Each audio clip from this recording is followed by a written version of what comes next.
First of all, I'd like to thank the 11 of you for showing up today. Let's proceed.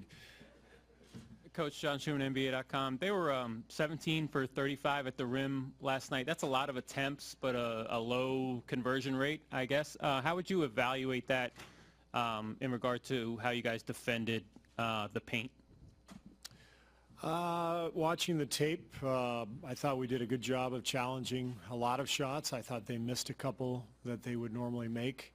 But all in all, it was a good defensive effort. But it's probably going to have to be better in Game 2 because we know the force that they're going to come with. Mark?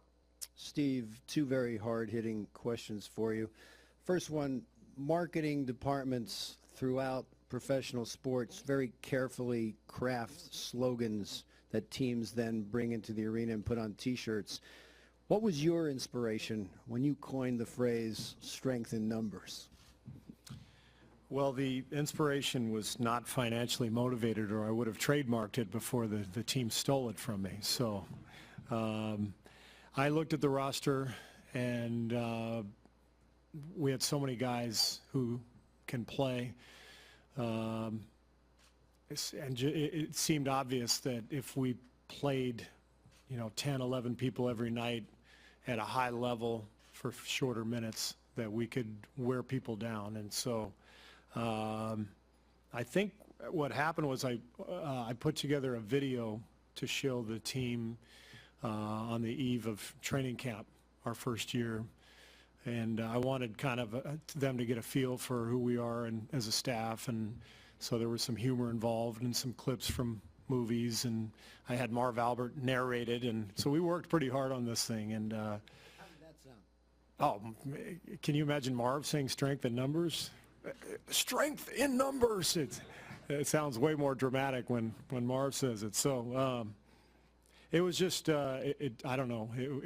Marv and I got together, and I sent him a script, and we kind of talked about it. But the strength in numbers stuff just kind of came up based on the roster and how deep we were. Secondly, I was watching Steph finish his ritual last night in that tunnel with that ridiculous shot. From a degree of difficulty standpoint, how would you characterize that shot, and why is it that he can make it ever?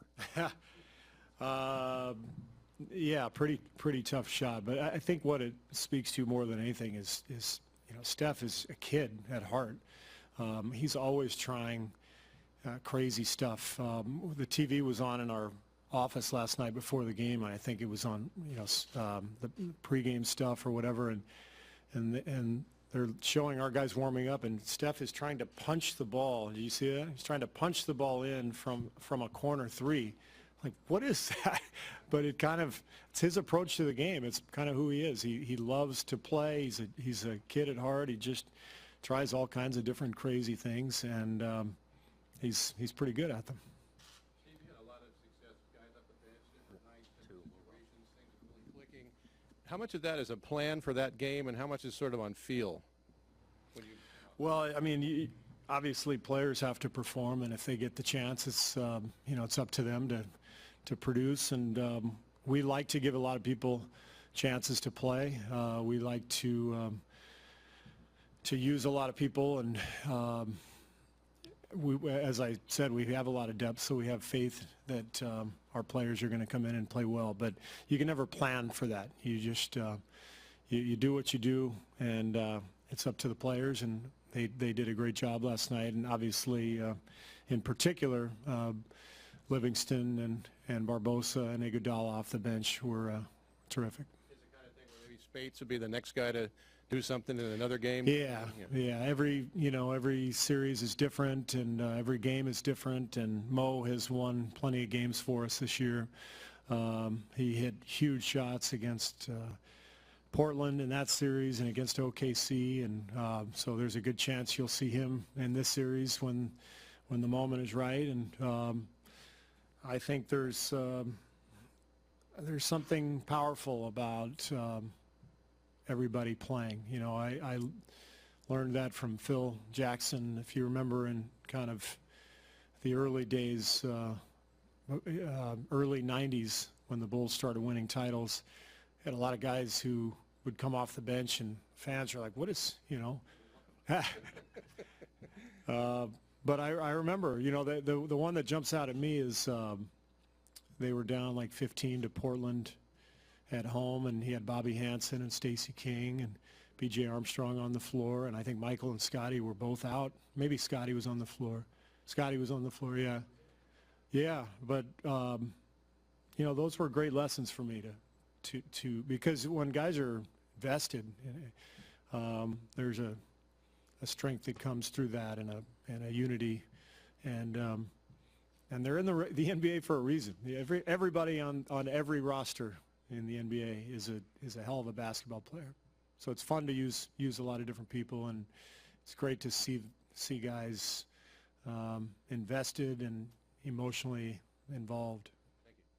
Marcus on the right. Steve, there was a time where you said you wanted to keep Andre to like 30 minutes, but he's racked up a lot, but he still seems to be fresh. He's got legs on his three.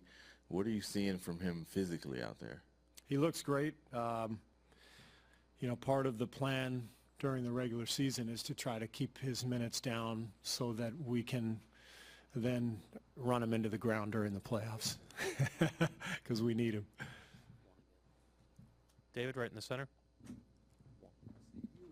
You have often said that the second year after you win a championship, things tend to get a little easier. I wonder what burdens are lifted from a team after they win a title, and what do they learn, and what is created within that group that allows them to be better the second year? Yeah. It's an interesting dynamic when you're trying to repeat, because it's obviously a very difficult thing to do. I think only 6 franchises have ever repeated in the league's history. A lot of times, you know, breaks come into play, injuries, whatever. But there's on the flip side, if you're able to stay healthy, there's a level of confidence and relief that comes with having a ring already, especially these days. You know, there's such a burden on and a stigma on players and teams that have not won the big one. And, you know, you can name any of the above superstars, right, who you see their name attached, whether it's Charles Barkley or, you know, whoever, you know, Stockton and Malone, you know, oh, they didn't win the big one. I mean, come on, they were, you know, some of the greatest players of all time and had phenomenal runs, but winning the big one these days, it lifts a burden. So in many ways, I think you're able to kind of, as a player, maybe as a team, as a group, you can say, hey, you know, that pressure is gone. But don't let your guard down. Let's do it again, because it's really fun. And that's kind of the approach, I think. Jay in the back. Hi, Steve. 2 questions. First, what are Cleveland doing? What is Cleveland doing differently, if anything differently, against Steph and Clay defensively, maybe compared to the past or last year? The second one is, how have you been able to get away when Steph switches on LeBron? They really haven't taken much advantage of that. How have you been able to get away with that? Well, first question, I think everybody has played us differently this year. You know, we had a lot of success last year getting Draymond free and having him as a playmaker. And I think everybody has sort of tried different things and come up with different formulas. And so we've seen everything. And I thought Cleveland did a good job yesterday, and they had a good game plan, and we have to be able to combat that, and I think we will. But this year has been good for us because every team has been sort of throwing different stuff at us, and so we're not surprised by anything. Second part of the question, yeah, I mean, LeBron with anybody is a difficult matchup, but when Steph switches onto him, he's just got to do his best to stay in front, and we've got to help as much as we can without giving up open threes, and it's much easier said than done. So we're just doing our best. Jeff over here. Okay, go ahead, sir. Steve, since that kicking incident with Draymond Green, have you noticed anything or not in terms of his mindset, his approach that would illustrate how it's affected him? I think he's well aware of the situation, and so he's playing through frustration better. He's not letting missed calls get to him.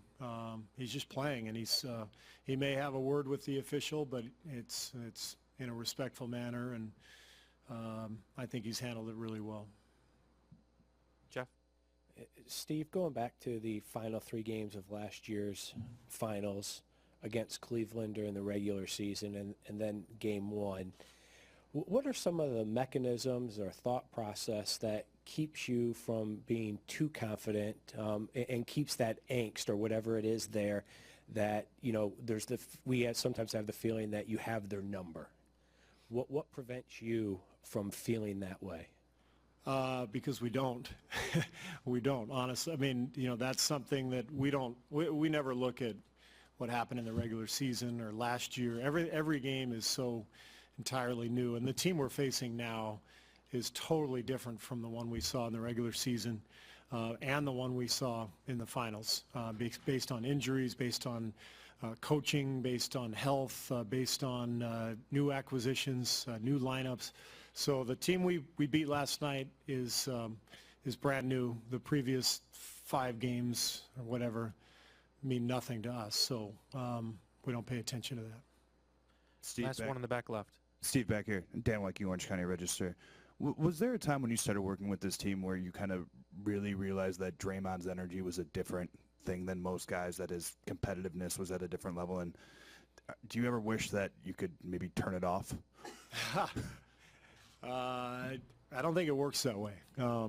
But no, when we realized what we had in Draymond was at the beginning of last season when David Lee got hurt, and we put Draymond in the starting lineup, and we got off to a great start.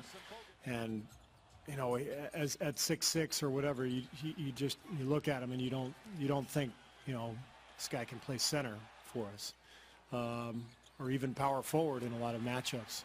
But with David's injury, we had, I think, 20 games or so where we just let Draymond go at that spot, and it's like, wow. I mean, he can guard everybody, and he's got that fire and that edge that we need. So, you know, that turned into, David's injury turned into a blessing in disguise for us, because we became a better team with Draymond's activity and his energy and his defense.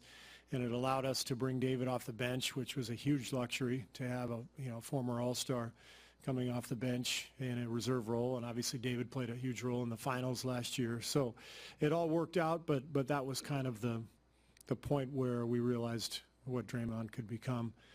And we want his energy, we want his edge, and we're perfectly fine with what comes along with that. Thanks, Coach. Thank you.